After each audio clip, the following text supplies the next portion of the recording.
Good? Okay, yeah, everything's good. Everything's good, everything's go. Okay. It's Baby Dyce. Shit, back. Yo, what's really good, everybody? It's your boy, Baby Dyce, and I'm back at it like a crack addict with another reaction video.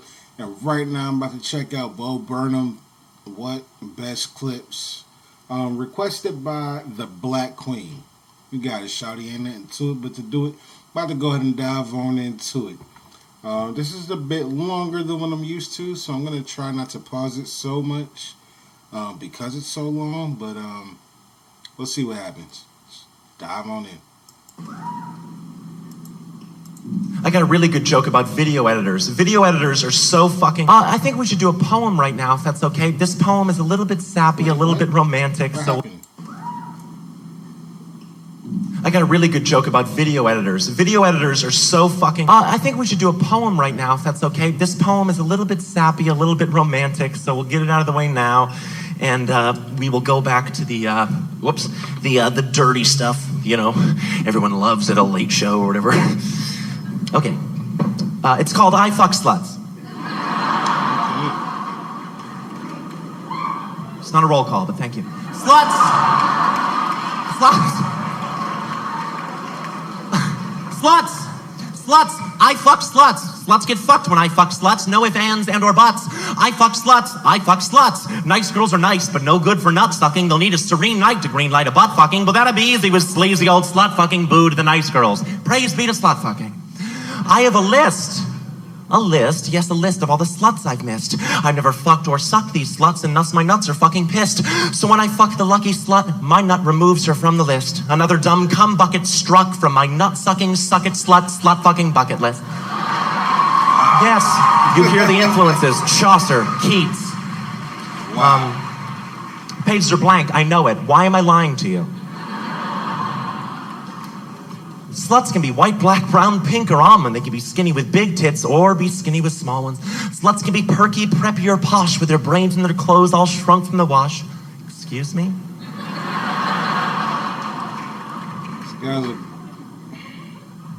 But other sluts are pretty and funny and smart. These sluts can lift all your thoughts from your dick to your heart. They can talk about science, music, or art. They can put you together.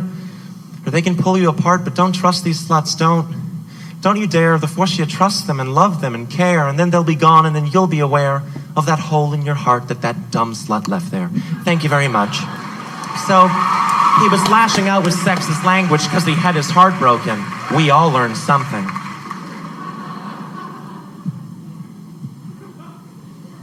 Keep the struggle.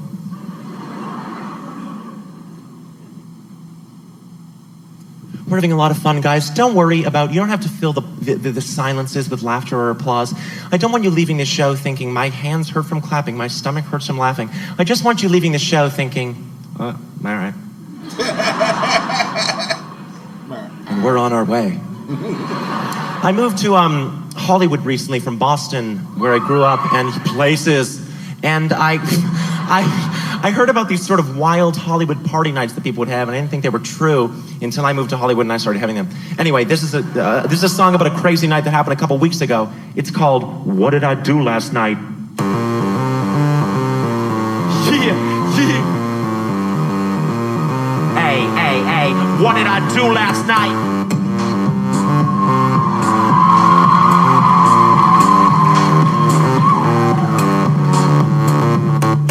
Cried myself to sleep. Okay.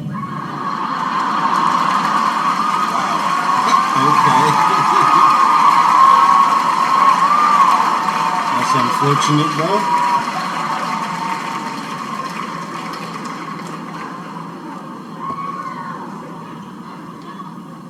It was a good one.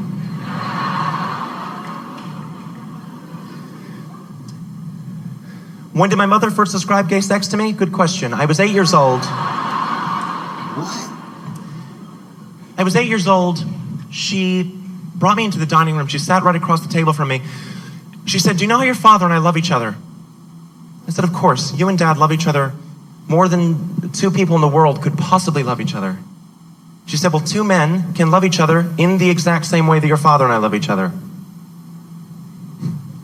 She said, what happens when two men love each other like that? What they do is they take off all their clothes, they get into bed, and they shit on the Bible.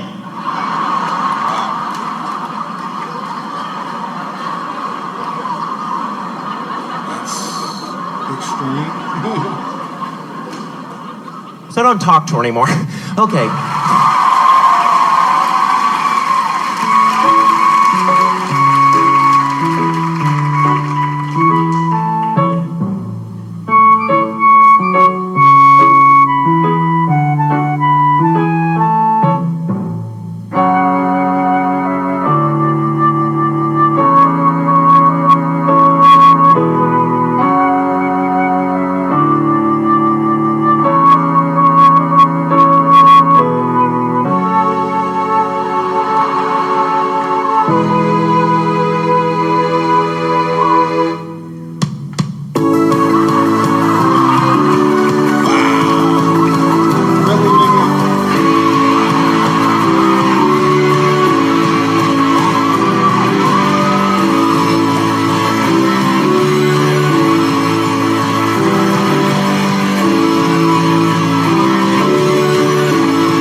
When that happens?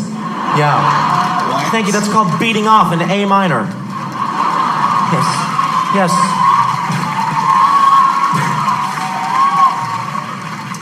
A minor, the key, not the felony. So I believe there's nothing more manly one can do than take a shower with 5 other guys. It's true. It's early cavemen, Cro-Magnon, wandering through the fog. You know, scrubbing 5 other sapiens, no homo. I'd like to do a little, do some poems right now, if that's okay. Just, we're in this point of the show. These poems are actually from, I'm releasing this special for free, so I'm gonna plug my poetry book. These are my new poems from my poetry book called Egghead that will be out by the time this is airing, but not by the time you guys are seated here right now. So, but it's good. They're pretty serious, and it's all just sort of, this is sort of the lull of the show usually, so I'd like to, at this point, sort of take the pressure off the audience and just read some poems, and then we'll go back to the giggles. So, this is a poem by a dog. Roses are gray, violets are a different shade of gray. Let's go chase cars.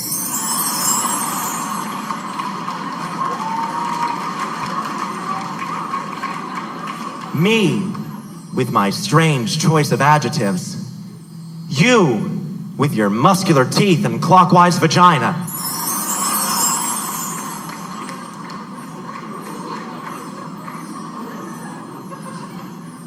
I put a chameleon on a red dildo.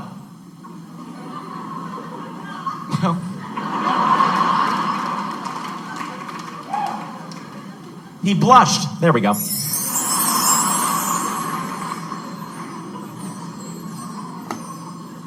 This is a poem about beauty, about self-image, and about the ability to transform. Martha was ugly, like a shaven baboon, so she wrapped herself up in a curtain cocoon.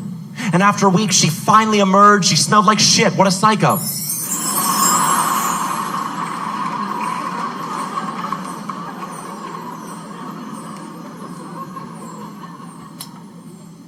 You're incomparable, like a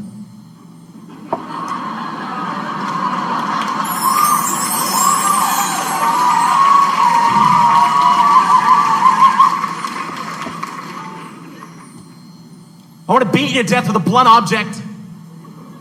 I want to grab one of those high-end fashion mannequins by the ankles and bash your ribcage in.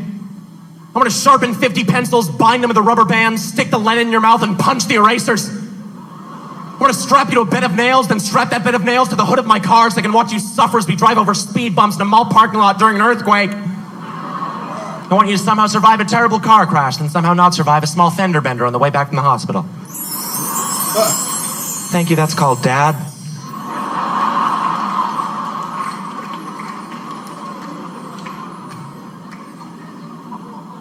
This is a poem. It's really a story that's meant primarily for children, but I think it's got a lesson we could all learn. The squares lived happily in their square houses, in their square yard, in their square town. But then one day, a family of circles moved in from the west. "Get out of here, roundies!" shouted one of the squares. "Why?" said one of the circles. "'Cause this is a metaphor for racism."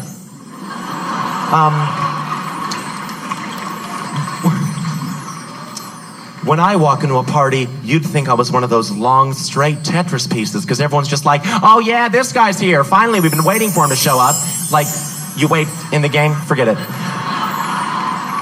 No, you had your chance.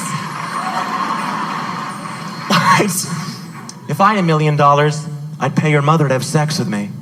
Afterwards, I'd probably invest the remaining $999,990, $10 for sex with your mother. Comedy. I smell comedy. Well, it was comedy giving off that scent. And finally, mid-October, with leaves spilled like colored pencil shavings, the streets dicing our town into neat, unfair portions, and me eating that pussy, baby. Thank you so much.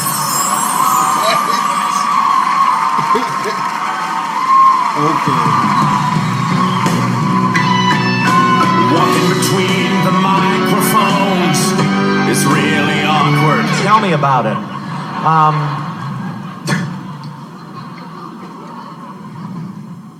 Women are stupid. Yeah, I fucking said it.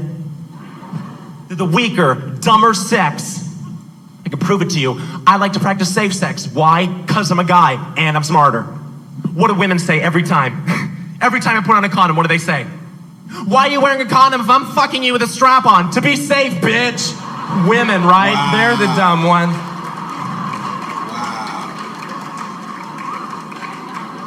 Wow. It's time for a story. Let's do a story. It's time for a story, it's time for a story. A very special story, especially for you. It's time for a story, it's time for a story. Sit down and listen now, don't be a Jew. This story is called Andy. That's a glitch. You can be Jewish. This story is called Andy the Frog, featuring long and convoluted similes. And I'll warn you when one of those long convoluted similes rears its old head. So here we go. Once upon a time, there was a frog named Andy. Andy lived at the Patton Park Pond and had never hopped anywhere else in his entire frog life. He had 3 best friends. Millie, who never left her lily pad. Billy, who was always hopping mad. And Roger, who was arrested for possession of tadpole porn. So one day, Andy saw something hop across the grass on the other side of the pond. Millie, Billy, Roger looks at Andy. Across the pond stood the most beautiful frog Andy had ever seen. "She's gorgeous," said Millie. "She's beautiful," said Billy. "Bit old for my taste," said Roger. Classic Roger. And then she was gone. "I need to go find her," said Andy. "I need to follow my little frog heart." So Andy followed the beautiful frog's footsteps into the forest. He then came across a turtle. "You can't pass," said the turtle. "Please," said Andy. "No," said the turtle. And this is the first long convoluted simile. Then there was a rustling in the bushes, and like a man who had been shot in the chest with a rifle, the turtle was shot in the chest with a rifle. Okay. Andy kept moving, but at this point, like the doctor of the Kenyan track team, his patience ran thin. Andy kept moving. He then came across a giant crocodile, and the crocodile began to chant. I woke up this morning and I sat on a log. I opened up the menu. The menu said frog. And he said, no, please let go of me. I can feel myself dying. You're ripping out my insides. I'm never going to find her, am I? There's no God, is there? Fuck! The end. So, that's the end of that story. No.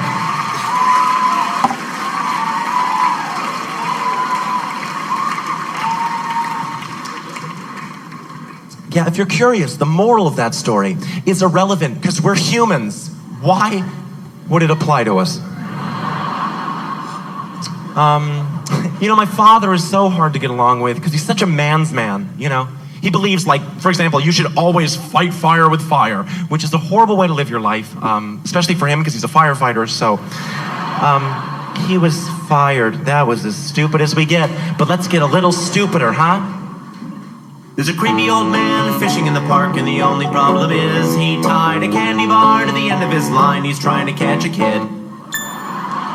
That stuff, trying to get a little more mainstream, is I'll say a group of words that I think no one has ever said in that order, so that when I say it, I feel like, look at me participating in this new moment that no one's ever been a part of. So I'll say something random like peanut butter tribadism, or I'm your father and I loved your comedy show.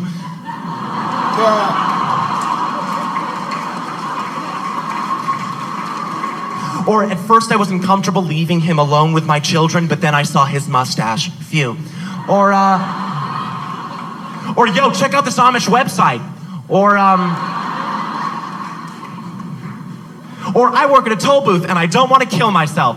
Or that's too real. Or yo, man, life's about three things, man. 3 things. Getting money, getting pussy, and the Dewey Decimal System.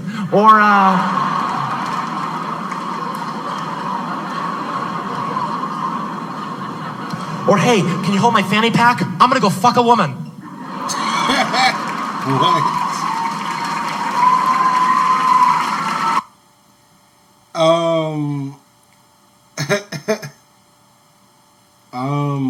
I don't know what to say to that.